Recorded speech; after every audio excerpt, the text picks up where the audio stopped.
Definitely not the game that we wanted to watch, but let's talk about Kangaroos, Collingwood in the VFL. Now, let's get it out the way. The Pies lost by over 70 points to the Kangaroos VFL side.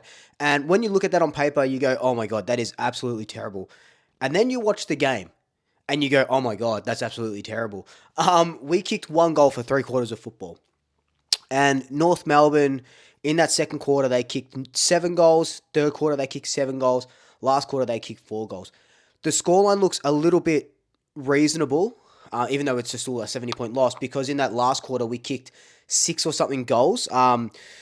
We kicked a bunch of goals in that last quarter when the Kangaroos had put their pool cue in the rack. Now, that doesn't look good. But if you look at it a little bit deeper, half the VFL side was pretty much playing last night with the actual AFL Collingwood's men's team, the senior team.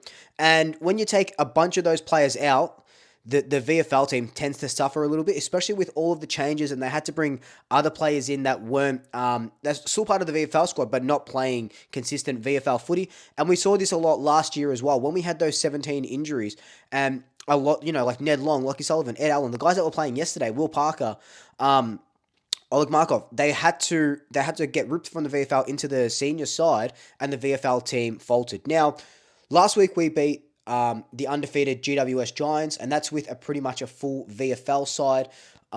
So what do you take out of that game, and what do you take out of this Kangaroos game? The thing you take out of this Kangaroos game is that the guys that we've pulled from the VFL side into the AFL side are absolute quality, because look what happens when you don't play them, right? It's about striking a balance between wanting your VFL side to go deep into finals and having a good VFL squad, and then, getting these players ready to go. For the most part, yes, winning VFL premierships is incredible, and you want to do that.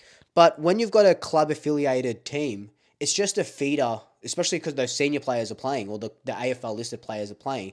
It's a feeder for your senior team. So if there's a bunch of injuries, those guys are ready in the VFL side. They're ready to come in and play the role that they need to play. And that's one thing that you can take from all the VFL season and these last couple of years, is that this team, when we need them to play and step up and play their role, they can play it exquisitely. You saw that with Will Parker, Markov, they haven't played a game all year. Will Parker's only played 6 games. You see it with Ed Allen, Lockie Sullivan, Ned Long, for us, in a certain extent as well.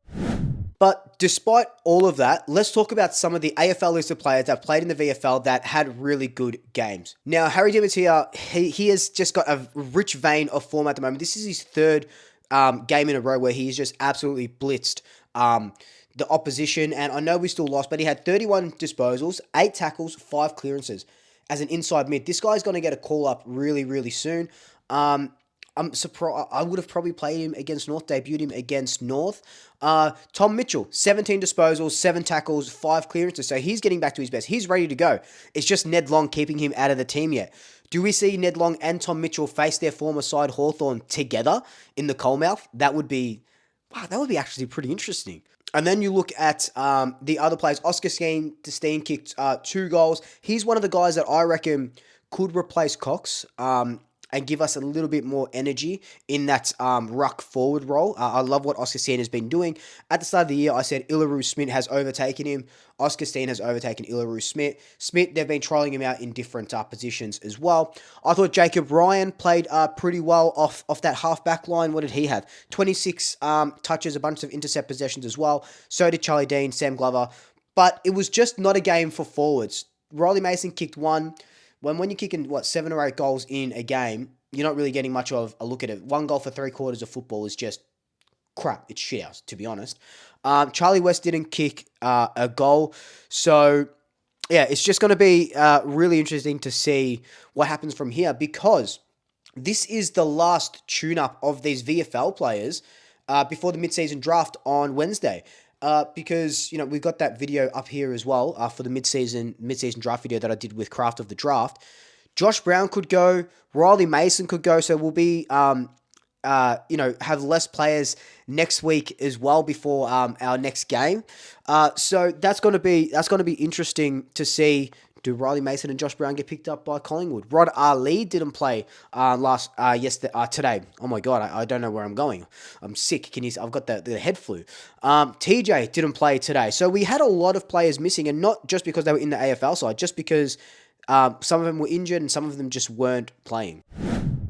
11 of those came in the first quarter. Markle disposals, that is. Dean, good vision. Harry Marnie, in the middle of Victoria Park. Driving another one. Steen looking to impact.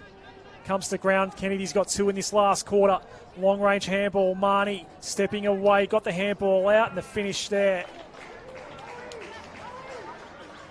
by Steen. Out of the guys who played, who do I think is ready for the next call-up? I think Demattia is definitely ready for a call-up. Obviously, Charlie West, if we want to go to that big forward route, I still think he needs to play. Brody Mychek got beaten and battered against the Roos. Maybe he comes in for a Mychek. And I think Jakob Ryan, with Braden Maynard out, could Jakob Ryan get a go? And Jakob Ryan's one of those guys where he was in some good form. Injuries last year really stuffed him up, and now he's trying to get back into a position where we have a lot of players. You know, it's the who covers Braden Maynard at the moment. We'll talk a little bit about that in another video. But look, all in all, keep this video nice and quick. All in all, VFL side, it was shocking. 1 goal in 3 quarters is just bad, whichever way you sort of spin it. Oh, players playing seniors, players out and stuff like this. They saved face a little bit in the last quarter, but that was the pool cue was in the rack by the Roos at that point anyway. But again, what you're looking in the VFL is how did our AFL listed players perform when they were put under this sort of pressure? And for the most part, they performed pretty well. Like I said, I think Mitchell is just ready to go. I can't wait to see him come back into the senior squad. You know that he's going to make it sometime. And I still don't think it's going to be at the expense of Ned Long. We've been down on our clearance work in the AFL side for the last 3 weeks. We've lost our clearances in the last 3 weeks, lost the inside 50 count for 2 of those 3 weeks.